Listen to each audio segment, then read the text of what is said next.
नमस्कार विद्यार्थियों, संभव एकेडमी की ऑनलाइन प्लेटफॉर्म पर मैं बबीता कासनिया हिंदी की क्लासेस में आपका स्वागत करती हूँ। पिछली क्लास में हमने पढ़ा था व्यंजनों का वर्गीकरण हम कर रहे थे। व्यंजनों का वर्गीकरण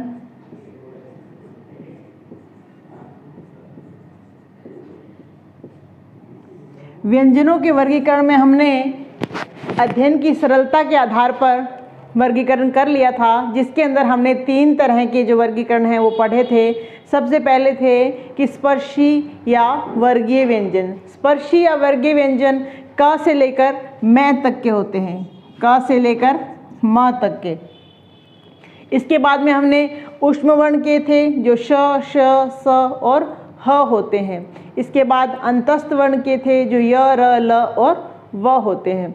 उसके बाद में हमने घोष के आधार पर यानी कि कंपन के आधार पर वर्गीकरण किया था व्यंजनों का, जो कि 2 तरह का होता है, अघोष और सघोष। अघोष जो व्यंजन होते हैं वो पहला और दूसरा श, श और स होते हैं, और सघोष के अंदर तीसरा, चौथा, पांचवा य, र, ल, व और ह, और इसके अलावा 11 स्वर होते हैं। ठीक है। इसके बाद में हमने किया था कि प्राणवायु के आधार पर, किसके आधार पर? प्राणवायु के आधार पर हमने किया था व्यंजनों का वर्गीकरण। प्राणवायु के आधार पर भी व्यंजन 2 तरह के होते हैं, 2 प्रकार के होते हैं, अल्प प्राण और महाप्राण। अल्प प्राण के अंदर वो व्यंजन आते हैं जिनके उच्चारण के समय जो हवा है, जो वायु है, वो मुख से कम निकलती है, जिसके अंदर की पहला, तीसरा और 5वां वर्ण आता है य, र, ल, व, यानी कि अंतस्थ वर्ण आते हैं, 11 स्वर आते हैं। ठीक है। इसके बाद हमने किया था महाप्राण। महाप्राण के अंदर इसके उच्चारण के अंदर जो वायु है वो मुख से अधिक निकलती है। इसमें दूसरा और चौथा वर्ण आता है, प्रत्येक वर्ग का दूसरा और चौथा वर्ण आता है, और इसके अलावा ऊष्म वर्ण यानी कि श, श, स और ह आता है। ठीक है। इसके बाद में हमने किया था उच्चारण के आधार पर। उच्चारण के आधार पर हमने 8 तरह के जो वर्गीकरण है वर्णों का वो पढ़ा था, जिसके अंदर हमने पहला पढ़ा था स्पर्शी, दूसरा किया था संघर्षी, तीसरा था स्पर्शी और संघर्षी, चौथा था नासिक्य, 5वां था संघर्षहीन, और छठा था पार्श्विक, 7वां ताड़नजात और 8वां था प्रकंपित। ठीक है। इसके अंदर स्पर्शी में हमने देखा था कि 1 से लेकर 4 वर्ण होते हैं, क वर्ग का, ट वर्ग का, त और प। इन चारों वर्गों के 1 से लेकर 4 यानी कि 16 वर्ण होते हैं। संघर्षी में हमने पढ़ा था, संघर्षी में हमने किया था ऊष्म वर्ण इसके अंदर आते हैं, श, श, श, ह नहीं आता है, श, श, श, और नुक्ता वर्ण आते हैं, 5 के 5 नुक्ता वर्ण इसके अंदर आते हैं। इसके बाद में हमने स्पर्शी और संघर्षी किया था, उसके अंदर च वर्ग के 1 से लेकर 4 तक के वर्ण हमने किए थे। ठीक है। इसके बाद में हमने किया था नासिक्य। नासिक्य के अंदर जो प्रत्येक वर्ग का 5वां वर्ण हमने इसके अंदर पढ़ा था। इसके बाद है पार्श्विक। पार्श्विक के अंदर ल आता है, ल के उच्चारण में मुख से के दोनों तरफ से जो वायु है, जो हवा है, वो बाहर निकलती है, इसलिए ल को पार्श्विक वर्ण कहा गया है। इसके अलावा ताड़नजात वर्ण हमने किए थे, जिसमें अढ़ और अड, ठीक है, वो दोनों वर्ण हमने यहाँ किए थे। इसके अलावा हमने प्रकंपित वर्ण किया था। प्रकंपित वर्ण है र, और इसके अलावा हमने संघर्षहीन वर्ण किया था, जो कि है य और व। यहाँ तक हमने सारा कर लिया था। इसके बाद आज हम जो करने वाले हैं वो उच्चारण स्थान के आधार पर हम वर्णों का वर्गीकरण करने वाले हैं। किसके आधार पर करने वाले हैं? उच्चारण स्थान के आधार पर। उच्चारण के आधार पर इससे पहले हमने वर्गीकरण किया था, अब हम उच्चारण स्थान के आधार पर, उच्चारण स्थान के आधार पर वर्गीकरण करने वाले हैं। आधार पर इसके लिए हम एक कॉलम बना लेंगे, एक सारणी बना लेंगे इस तरह से। इस सारणी में यहाँ हम स्वर और व्यंजन लिखेंगे, स्वर और व्यंजन। ठीक है। यहाँ हम क्रम लिखेंगे, जिस क्रम में हमें उन्हें लिखना है, क्रम संख्या। यहाँ हम स्वर और व्यंजन को लिखेंगे। जो जो स्वर और व्यंजन इस उच्चारण स्थान के आधार पर आएंगे उन्हें हम यहाँ लिखेंगे। इसके बाद में हम यहाँ पर उच्चारण स्थान लिखेंगे, उच्चारण स्थान, और इसके बाद यहाँ उच्चारण स्थान का नाम, उच्चारण स्थान का नाम लिखेंगे। ठीक है, तो सबसे पहले इधर हम अपने सारे स्वर लिख लेते हैं। अ, आ, ई, उ, री, ए, ऐ, ओ, औ, अंग, अह। ठीक है, ये हमने अपने सारे स्वर लिख लिए हैं। इसके बाद में यहाँ सारे व्यंजन, क वर्ग से मेरा मतलब पूरा क ख ग घ अड़ तक के वर्णों से है। क वर्ग, च वर्ग, ट वर्ग, त वर्ग और प वर्ग। इसके बाद में यहाँ हम सभी अंतस्थ वर्ण लिख लेंगे, य, र, ल और व। इसके बाद यहाँ हम सारे ऊष्म वर्ण लिखेंगे, श, श, स और ह। ठीक है, इसके अंदर हमारे सारे वर्ण आ चुके हैं। अब हम इनका स्थान के आधार पर वर्गीकरण करने वाले हैं। सबसे पहले हमने किया था कंठ के आधार पर। जब हमने वर्गीकरण शुरू किया था तो कुछ इस तरह से किया था। ये पहला कंठ के आधार पर इस तरह से हमने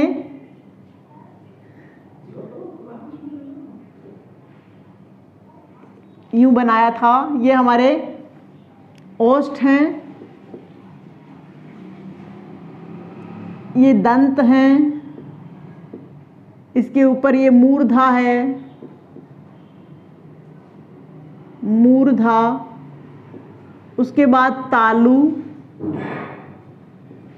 उसके बाद कांकल, ये कंठ है हमारे। ठीक है, हमारे जो मन में विचार हैं वो हमारे हृदय में उत्पन्न होते हैं। हृदय में उत्पन्न होने के बाद इन विचारों को जब हम अपने मुंह से अभिव्यक्त करने के लिए ये विचार हमारे गले तक आते हैं, तो पहला वर्गीकरण हमने किया था कंठ के आधार पर। ठीक है, पहला वर्गीकरण किया था कंठ के आधार पर। कंठ के बाद ये जो हमारे विचार हैं ये तालु में आते हैं, तो दूसरा हमने किया था तालु के आधार पर, तालु के आधार पर। तीसरा था मूर्धा, तीसरा वर्गीकरण था मूर्धा के आधार पर, और चौथा वर्गीकरण था दंत के आधार पर। ठीक है, और पांचवा था ओष्ठ के आधार पर। यहाँ तक हमने वर्गीकरण कर लिया था। अब हम इसे आगे करते हैं कि कंठ के आधार पर जब हम वर्गीकरण कर रहे हैं तो सबसे पहले हम अ और आ स्वर में से हम अ और आ को लेंगे। किसको लेंगे? अ और आ को लेंगे।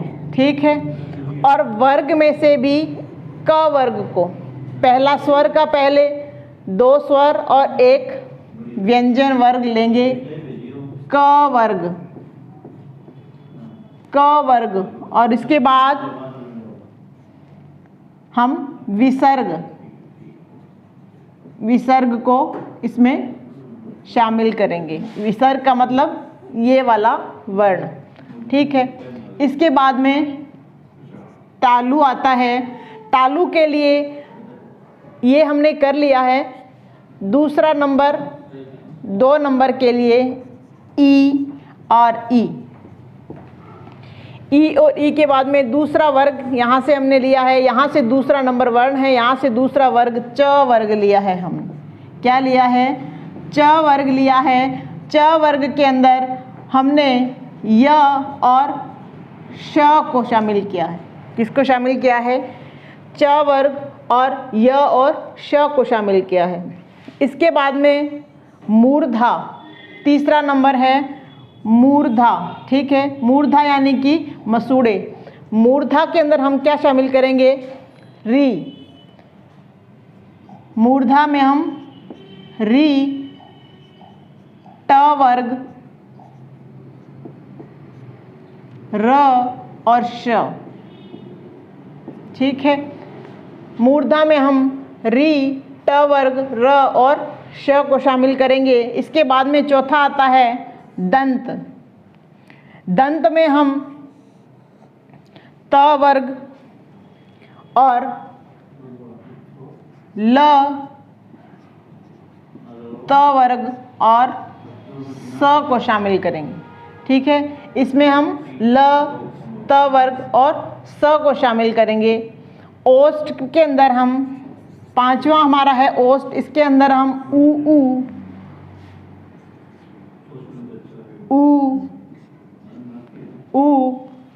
और प वर्ग को शामिल करते हैं। ठीक है, ओष्ठ में हम ऊ और प वर्ग को शामिल करते हैं। इसके बाद में हमारा कितने हो गए, यहाँ तक हो गए हैं। ये भी हो गया है, ये र भी हो गया है, श, स ये भी हो गया है, ल भी हो गया है। ठीक है, अब कौन सा बचा है, अंग।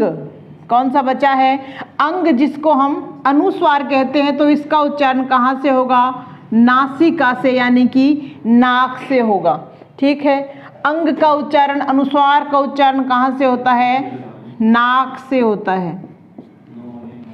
इसके बाद 7 नंबर पे है व। 7 नंबर पे है व का उच्चारण होता है दंतोष्ठ से, दंत और ओष्ठ से,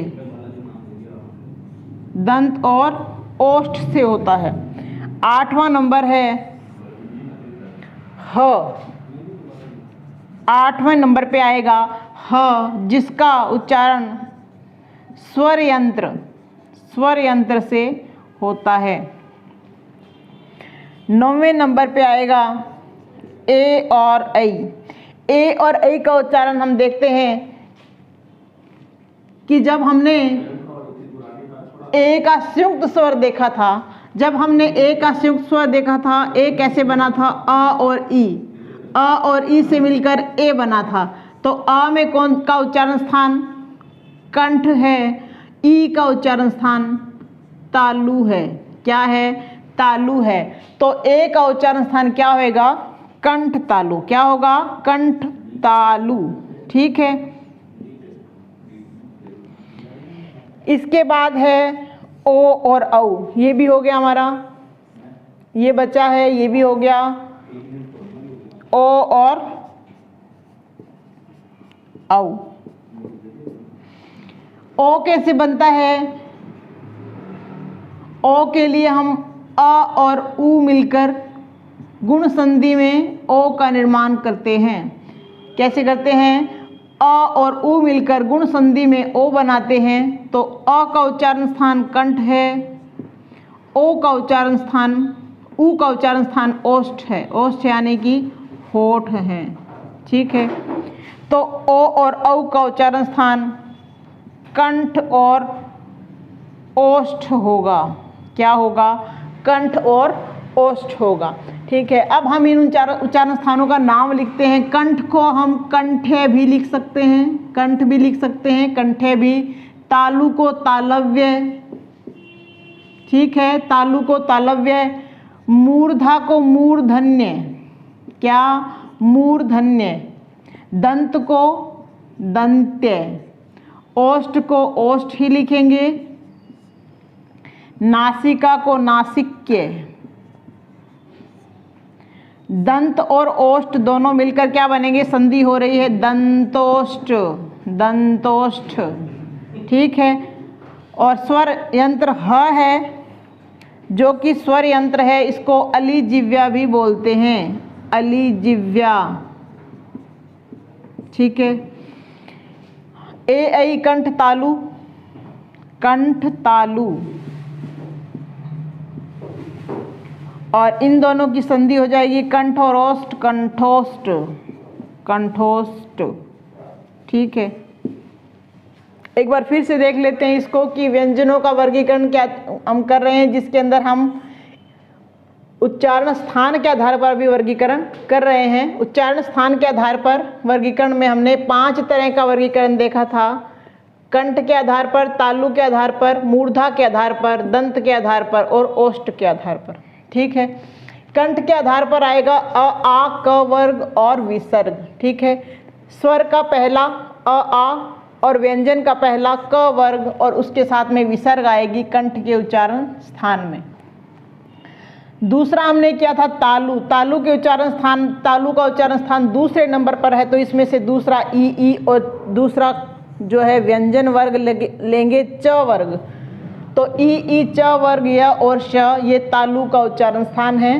तीसरा है मूर्धा। मूर्धा का उच्चारण स्थान के लिए हम री लेंगे और तीसरा व्यंजन वर्ग लेंगे ट।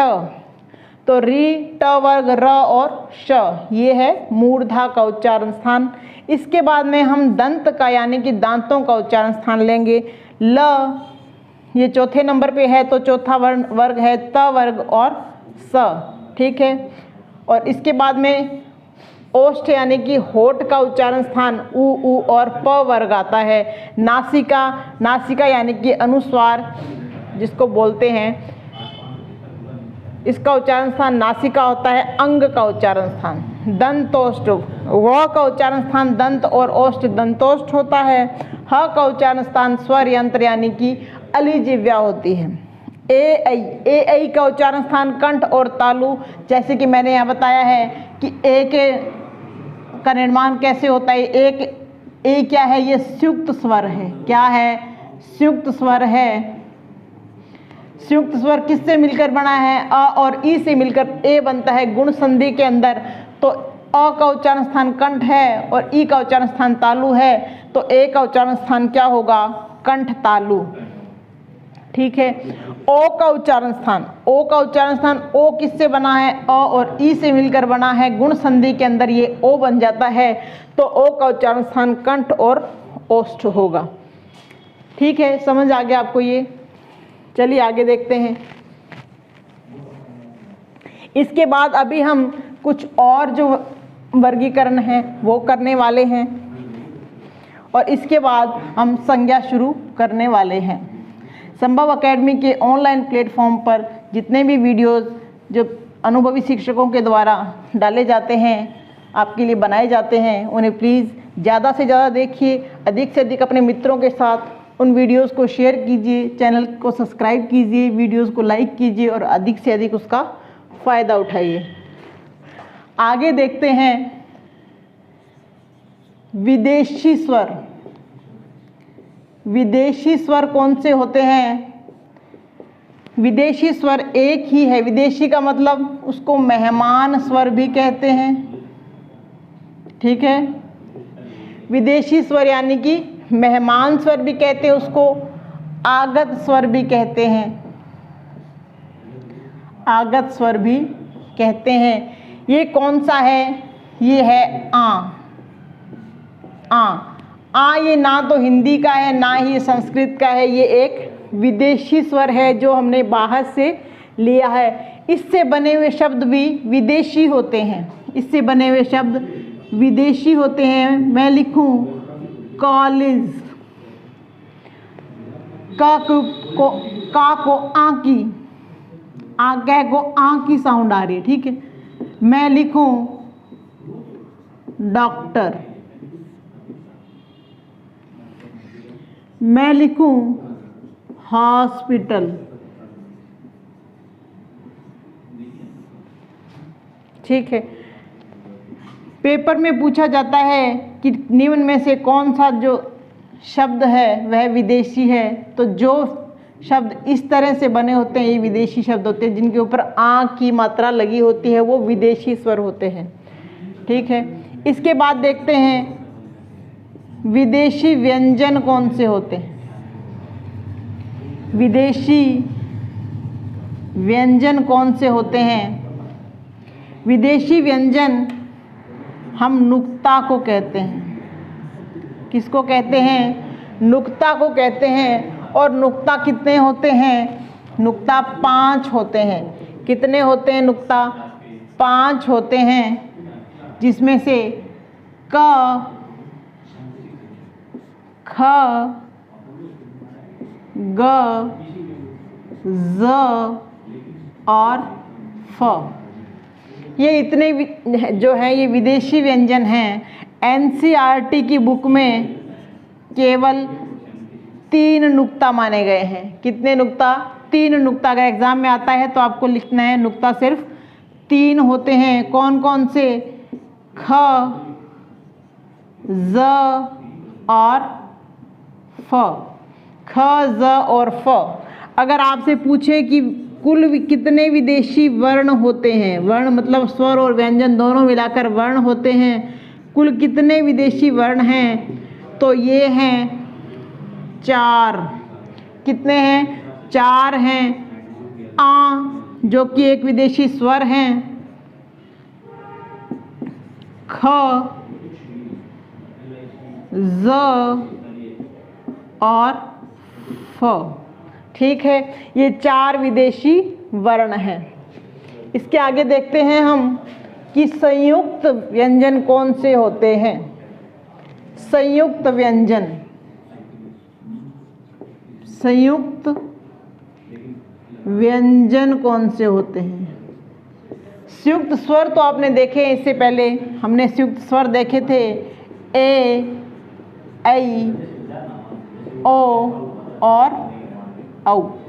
ठीक है, इससे पहले हमने ये संयुक्त स्वर देखे थे, लेकिन अभी हम देख रहे हैं कि संयुक्त व्यंजन कौन से होते हैं। ऐसे वर्ण जिनका निर्माण दो व्यंजन, कितने व्यंजन? 2 व्यंजन और एक स्वर से होता है, वो क्या होते हैं? संयुक्त स्वर होते हैं। क्या होते हैं? सॉरी, संयुक्त व्यंजन होते हैं। क्या होते हैं? संयुक्त व्यंजन होते हैं। ऐसे वर्ण जिनका निर्माण 2 व्यंजन और एक स्वर से मिलकर होता है, वो संयुक्त व्यंजन होते हैं। संयुक्त व्यंजन कितने होते हैं? तो संयुक्त व्यंजन 4 होते हैं। कितने होते हैं संयुक्त व्यंजन? 4 होते हैं। कौन कौन से? क्ष, त्र, ज्ञ और श। ठीक है, कितने होते हैं? 4 होते हैं। क्ष, त्र, ज्ञ और श। इनका निर्माण कैसे होता है? कैसे होता है इनका निर्माण? क और श। ठीक है, क और श मिलके श बनता है। इसको ऐसे भी लिख सकते हैं कि क, श और अ। एग्जाम में इन दोनों में से आपको कोई भी दिया जा सकता है। क्योंकि मैंने यहाँ श से अ को अलग कर दिया है तो यहाँ हलंत आ गया है।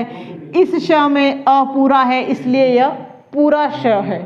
ठीक है, त्र के लिए त, र, त्र। ठीक है, या इसके अलावा आप इसे ऐसे भी लिख सकते हैं, त, र और अ, त्र। ठीक है, कई बच्चे ऐसे लिख देते हैं कि मैंने लिखा जैसे ये और ये। एग्ज़ाम में हम बहुत ज़्यादा कंफ्यूज हो जाते हैं, तो ये आपका गलत होता है। जब ये आधा है और ये आधा है तो ये पूरा बनने का तो प्रश्न ही नहीं होता। ये आधा है, ये आधा है तो पूरा बन ही नहीं सकता। ठीक है, तो ये जब आधा, ये तो आधा रहेगा ही, लेकिन जब ये आधा होगा तो इसके साथ स्वर होना बहुत ज़रूरी है। अगर इसके साथ स्वर नहीं होगा तो ये एक श कैसे बनेगा? 2 आधे आधे मिलके पूरे नहीं हो सकते हैं जब तक इनके अंदर स्वर नहीं आता। किसी एक के अंदर स्वर होना बहुत ज़रूरी है।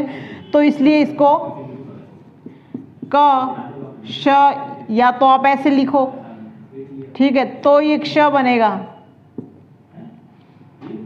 और अगर आप इसको ऐसे लिखते हो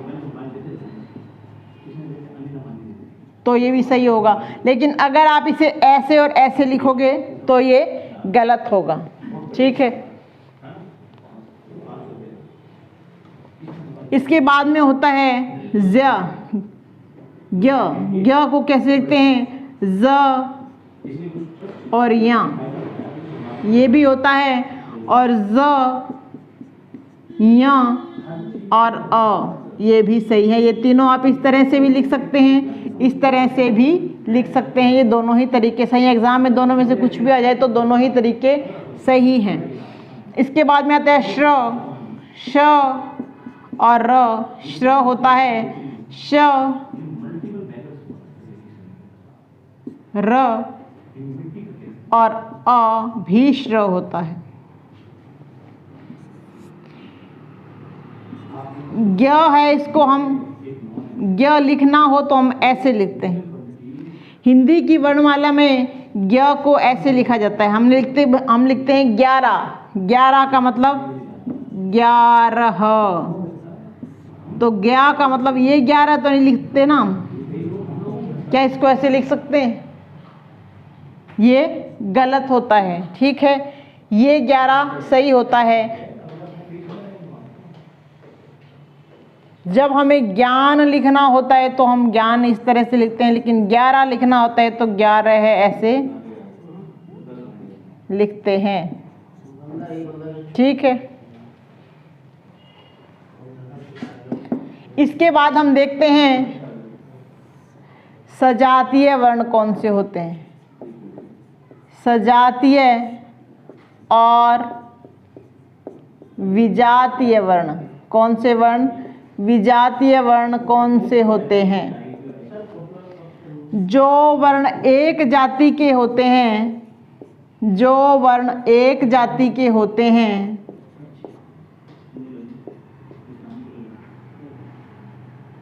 एक जाति के होते हैं उन्हें सजातीय वर्ण कहते हैं। जो वर्ण एक जाति के होते हैं उन्हें सजातीय वर्ण कहते हैं। सजातीय वर्ण कहते हैं, ठीक है। और जो वर्ण समान जाति के या एक जाति के नहीं होते उन्हें विजातीय वर्ण कहते हैं। क्या कहते हैं? विजातीय वर्ण कहते हैं।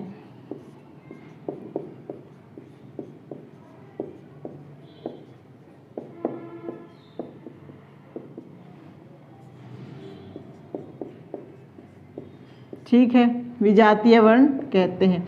अब सजातीय और विजातीय वर्ण होते कौन कौन से हैं? अगर मैं लिखूं अ आ, ई ए ओ और ऊ, ठीक है। अगर मैं लिखूं अ आ, ए ओ, ई और ऊ और आपसे बोलती हूं कि इसमें सजातीय और विजातीय छांटिए, तो आप क्या करेंगे? ये दोनों वर्ण हैं, ये एक ही जाति के हैं, ए और आ। ई और ई एक ही जाति के हैं, ऊ और ऊ एक ही जाति के हैं। ये सारे सजातीय वर्ण हैं, ठीक है। ये सारे सजातीय वर्ण हैं।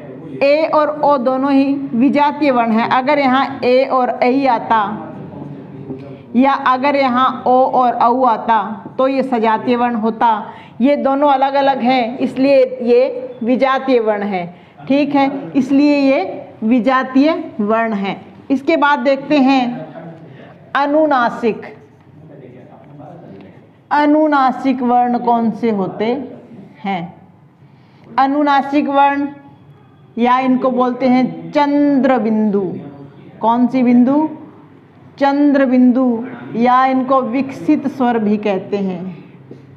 विकसित स्वर भी कहते हैं। विकसित स्वर से मतलब है कि हिंदी की, संस्कृत की वर्णमाला में ये वर्ण है ही नहीं, हिंदी की वर्णमाला में भी ये वर्ण नहीं है। ये वर्ण हमारे द्वारा ही बनाया गया है, इसलिए इसे विकसित स्वर कहते हैं। ये वर्ण ऐसा होता है चंद्र बिंदु, ठीक है।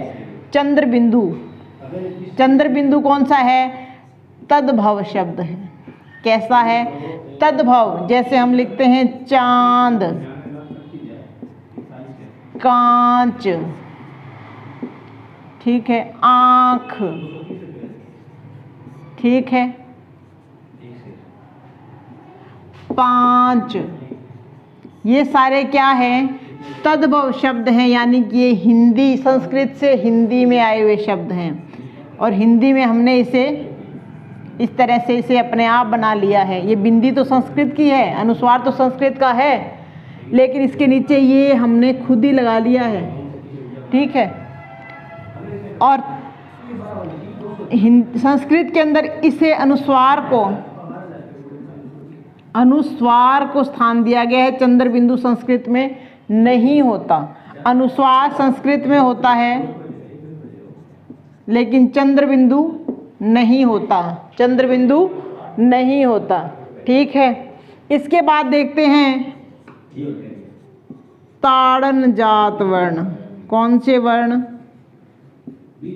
ताड़न जात वर्ण। ताड़न जात वर्ण ऐसे वर्ण होते हैं जिनसे किसी नए शब्द का निर्माण नहीं हो सकता, जिनसे किसी नए शब्द का निर्माण नहीं होता। क्या नहीं होता?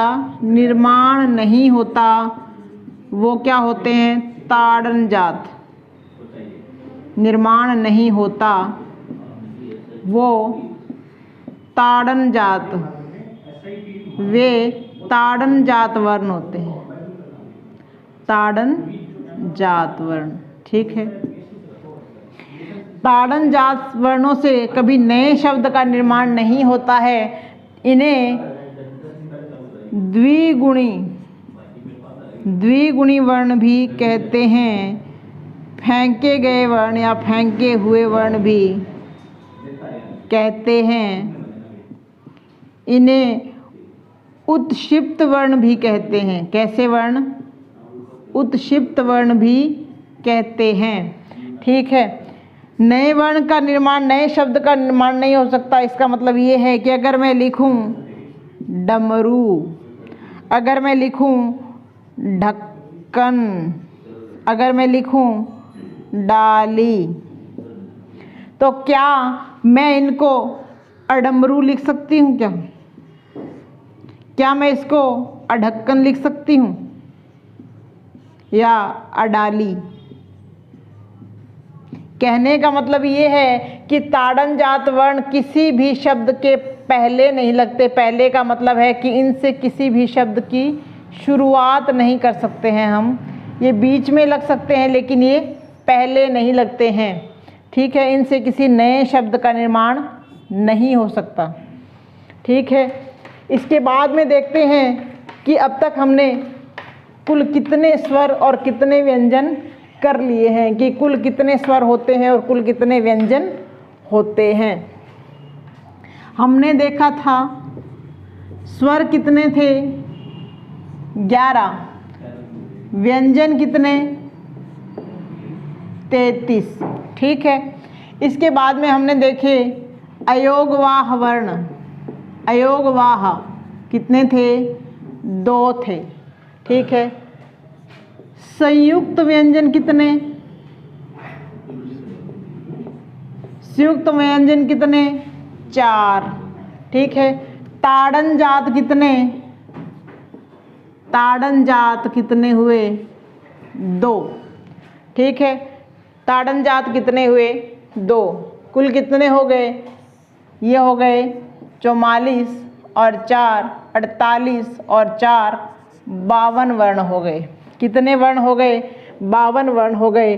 प्रश्न आता है कि हिंदी की वर्णमाला में कुल कितने वर्ण होते हैं? हिंदी की वर्णमाला में कुल कितने वर्ण होते हैं? कुल कितने वर्ण होते हैं? तो ये होता है 52। हिंदी की वर्णमाला में कुल कितने वर्ण होते हैं? तो 52 वर्ण होते हैं। लेकिन अगर आपसे पूछे कि देवनागरी लिपि के अनुसार के अनुसार हिंदी की वर्णमाला में कितने वर्ण होते हैं, के अनुसार हिंदी की वर्णमाला में कितने वर्ण होते हैं, तो ये होते हैं 56 वर्ण। कितने होते हैं? 56, क्योंकि इसमें हम 4 नुक्ता वर्ण और जोड़ लेंगे। 4 नुक्ता वर्ण इसके अंदर जोड़ेंगे कि एक आ, ये विदेशी वर्ण जुड़ा और 3 नुक्ता जुड़े।